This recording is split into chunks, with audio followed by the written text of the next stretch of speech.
I don't think I can put a number on it, but I know a deal is possible. We know there are skeptics out there. Many Israelis are skeptical. Many Palestinians are equally skeptical.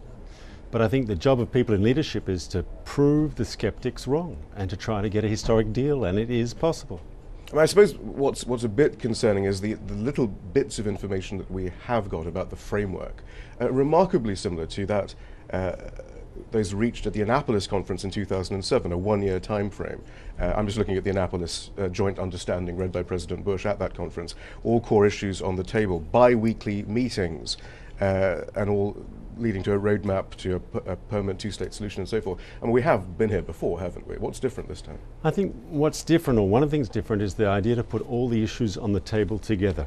In the past, the peace process divided up, and there was a working group on borders and a working group on this issue and a working group on that issue. I think the attempt this time is going to be to put things together because the issues are quite well known.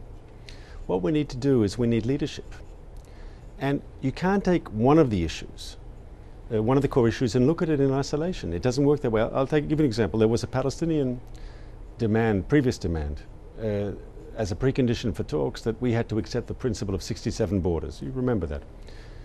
How can Theoretically, that's international law, of course. How can you discuss where borders be unless we know what's going to be on the other side of the border? You can't take the issue of border. Is the Palestinian state on the other side of the border, does it recognize the Jewish state? Is it a peaceful state? It already recognizes Israel. In 1993, the PLO recognized Israel.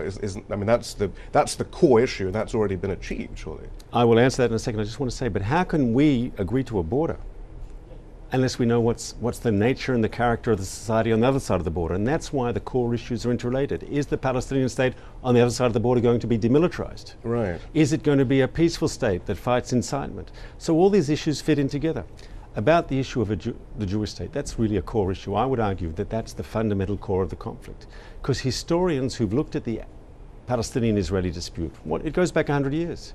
It's a dispute between two national movements, the Jewish national movement and the Palestinian Arab national movement, who both see the same small piece of land as their homeland. Not anymore, because in 1993 the Palestinians recognized an Israeli state. All of Israel's neighbors have recognized the existence of Israel and its right to exist.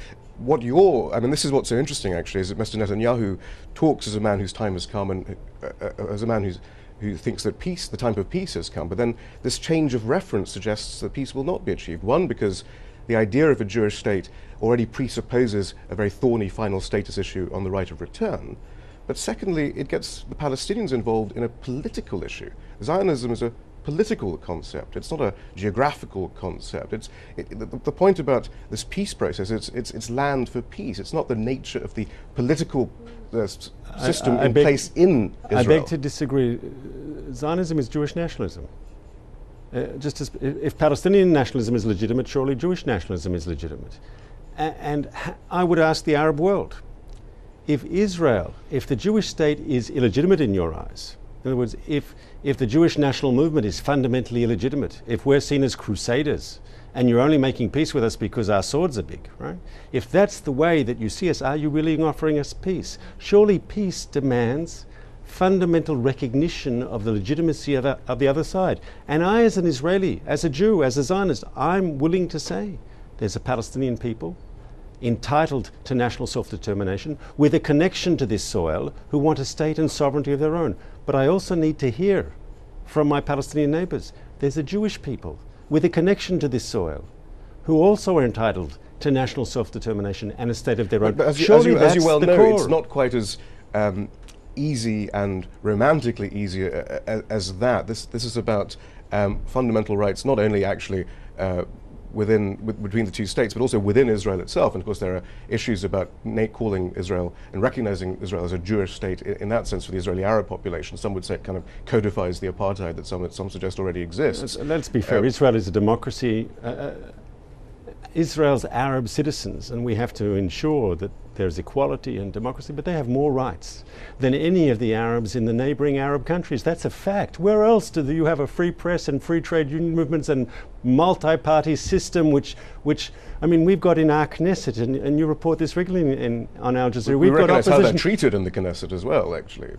They have all the rights as the same as any other member of Knesset. All right, well, let's move on then. The settlement freeze, I assume you're not going to tell me whether it's going to be extended, and indeed we're using the term partial settlement freeze even though all the figures suggest that building has gone on apace according to the government's own statistics. You have to distinguish, because we were upfront about this. The freeze is about housing. The freeze did not include things like roads, things that are needed for security, but on the issue of housing, which the freeze deals with, we've been 100% on board and upfront. Right, okay, so within the terms of your own reference, everything is going well. At the very least, though, can you see there is a risk to these talks on September the 26th if this partial moratorium is not, this rather symbolic moratorium perhaps, is not actually extended?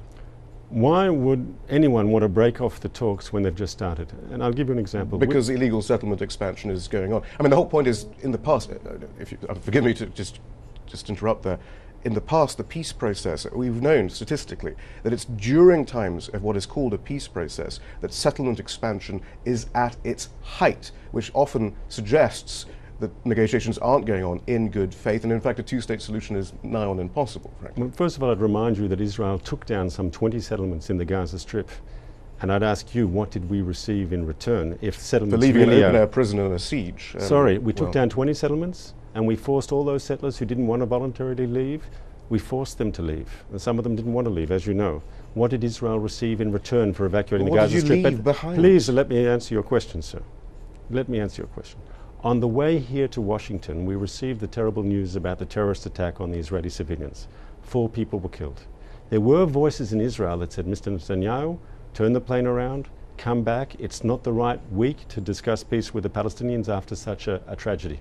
The Prime Minister said, no, we're not looking for excuses to stop this process. We want success. We want this process to succeed. We want solutions. Now, the Palestinians, if they're looking for excuses to stop the process, they can find them. May I say, the problem with that formulation is these are talks that the Palestinians did not want because they could see no substantive progress in the indirect negotiations that preceded it. Why would Mr. Netanyahu turn back the plane when he's got what he wants? Negotiations beginning with unspecified parameters, which could at best take the heat off him at a time of immense international pressure. It's not that, turn back the plane, Mr. Netanyahu. Mr. Netanyahu wants these talks. He's the one who demanded these talks. Why would he turn back the plane? Because we've been saying that most of the international community agrees with us. How can you make peace without direct talks? The previous Palestinian position that I'm glad they've changed to, how can you make peace and say, without talking? In fact, there was a contradiction, I think, in the Palestinian position. They said, we want peace, but we refused to talk. It wasn't sustainable. And not just Israel said so. I think that most of the international community said so to the Palestinian leadership. I'm glad we were here in Washington this week. I'm glad the Americans provided a venue for restarting talks. It's a good thing. I suppose the reason for hope is that it's something that George Mitchell said, that if peace isn't made now, things can only get worse for both sides. Admittedly, it's difficult to see how much worse things can get for the Palestinians. But for the Israelis, at a time of enormous international scrutiny and criticism, things could get a lot worse. Increasing calls for boycotts and sanctions. Even the national security community in the Pentagon in Washington weighing in, saying we have to reassess our relationship with Israel because they are a strategic, or they could become, or if they haven't already become, a strategic liability. So there are 2 ways to look at this. Either Israel understands that and needs to make an equitable peace before it becomes an international pariah state, or they're using these talks to create a smokescreen to continue their actions and actually focus more on Iran and other issues. There are so many things that you said in your question that I don't disagree with. I don't know where to start from. We want peace because peace is good in itself. And I think most Palestinians want peace. What's the alternative? Violence and bloodshed? You said in the first part of your question, you said things are bad for Palestinians. That's not true. Look at the UN data. We had, according to the IMF, in the West Bank last year, you had 8.5%, 9% growth when most of the world is in recession. According to all objective data, unemployment is down, income is up. The press, Al Jazeera itself, has reported the opening of shopping malls, cinemas. I'm not saying that there isn't more to do. Of course there is. But to describe the situation in the West Bank as the worst it's ever been is simply untrue. I never said that, but yes. Well, you hinted things have never been so bad. That's what you said. For the Israelis, I would say that the things can't get worse for the Palestinians. But I suppose in the end, though, isn't the key that Israel still continues to talk of concessions, historical concessions? These aren't concessions. These are obligations under international law. Israel is an internationally recognized occupying power. It's not a matter of concessions. It's living up to international law. And isn't that where maybe the No, I misunderstanding always disagree. lies? International law says that Israel has to be willing to pull out of territories for peace, not unilaterally in hope for peace.